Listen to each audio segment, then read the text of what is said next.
Okay, Chinese stocks are bouncing, and in this video I will tell you why and also what I think might be a particularly good stock to take a look at.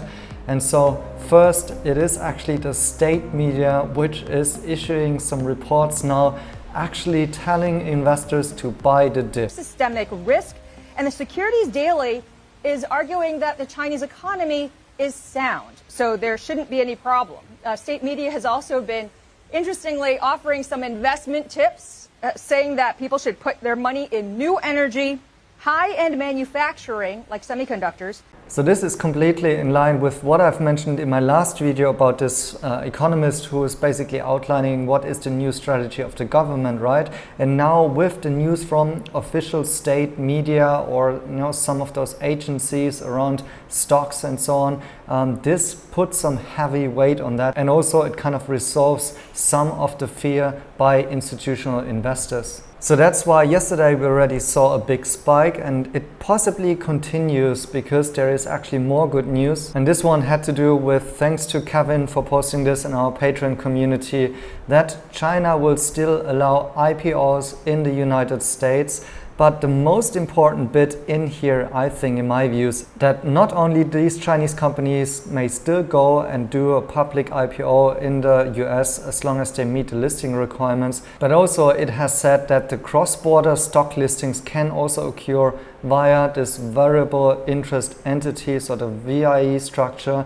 This is super important here. The regulator recognized the structure is vital way for companies to attract foreign capital. So this is directly taking off some steam of the fears and rumors around the fact that, well, China would have an interest of actually forbidding the VIE structure, and that would be a big fear. What happens if all of the current listed companies already will not be able to use this structure anymore because of Chinese government intervention? But that is not the case. So now it's only the delisting threat by the US which is kind of remaining left here. And so that's why I think lots of institutional investors will be more confident in this. Already yesterday we had a famous European fund manager coming out by DWS and saying that, well, he says the crackdowns are actually just noise. You need to have a longer term view on China. So this is once again a really important signal by one of the largest funds around there. So in comparison, that's roughly 15 times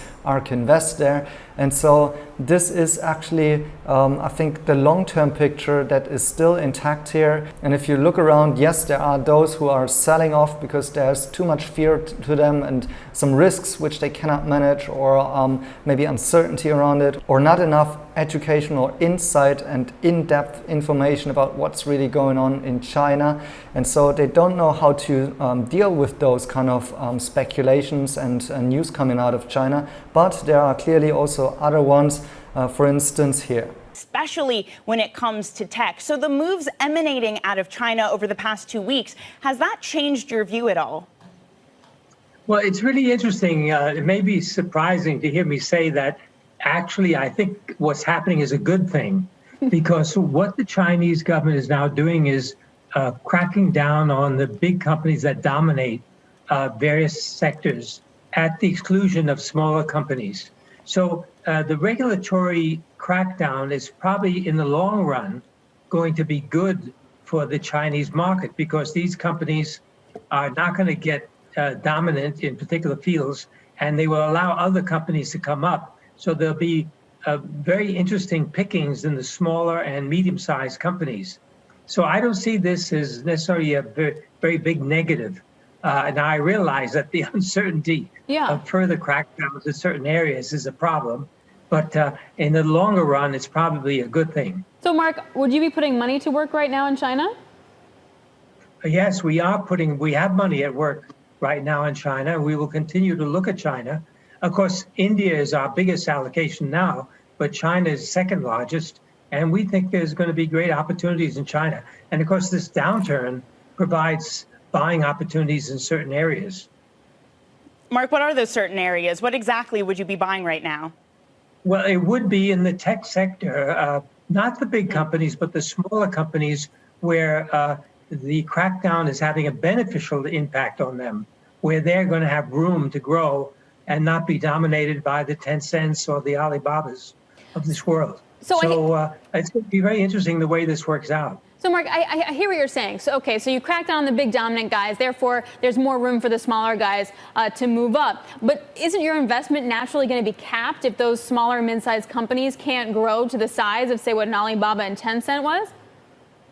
Well, you know, it's interesting to see some of these medium-sized companies in China growing at a fast pace. And don't forget, Alibaba and Tencent were small companies. So there's a chance for these smaller companies to come up and grow at a good pace. By the way, the other area I'm interested in is the medical side, because the Chinese government has cracked down on medical costs. And that's going to be beneficial for some companies, of course, disadvantageous for others. Now, as you can hear, investors may be interested to, well, invest into smaller companies. But coming back to where the state media says we should be investing, they mention also the area of semiconductors or chips. And this, I think, is also interesting for Baidu, because they started to launch their own AI chipsets. They actually have a separate venture for that now and have raised capital for that. So they are actually getting into chip production, something that the Chinese want to really foster and embrace, because they want to get independent of international supply chain there. And then another company I think is obviously Zepp Health, because they have their self-developed chips in the wearables, and they have lots of R&D and patents in this area. They just also acquired a big stake in Yitong Technology, which in the past has been manufacturing other stuff in the area of TV and so on, but now will be turned into a chip and wearables manufacturer on behalf of Zepp Health, because they have transferred the licenses and so to this manufacturer. And so yes, this is also in the national interest of China, I would say. Plus, on top of that, what the investor also mentioned here was the area of healthcare, of medical. This is where China wants to reduce the burden on the cost of healthcare on the population. And here comes in Zepp Health with the new MRI technology, in which they are also investing in, and which they have new announcement also going forward already again.